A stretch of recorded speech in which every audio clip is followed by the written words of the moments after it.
অপরিকল্পিত নগরায়ন শুধু ঢাকা বা চট্টগ্রাম নয়, সারা দেশে ছড়িয়ে গেছে বলে মন্তব্য করেছেন গণপূর্ত গৃহায়ন উপদেষ্টা আদিলুর রহমান খান।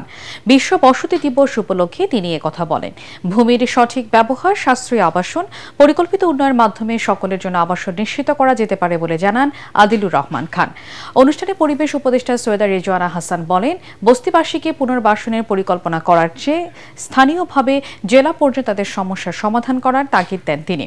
রাজকের প্লট মধ্যবিত্তরা পাচ্ছে না মন্তব্য করে তিনি বলেন, অথচ ধনীরা এক একজন 6 থেকে 7টি প্লটের মালিক হচ্ছেন।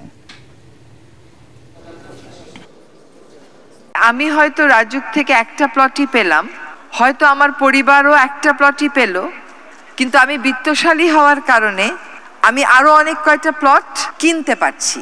তাহলে একজন মালিকই 6-7টা প্লটের মালিক হচ্ছেন, অন্যদিকে একজন মধ্যবিত্ত প্লট পাচ্ছেন না। শুধু ঢাকা বা চট্টগ্রাম নয়, অপরিকল্পিত নগরায়নের এ ধরনের নেতিবাচক চিত্র বাংলাদেশের অন্যান্য শহরগুলোতেও স্পষ্ট। বিশেষ করে খুলনা, বরিশালের মতো উপকূলীয় শহরগুলিতে জলবায়ু পরিবর্তনের অভিঘাত তীব্র আকার ধারণ করছে।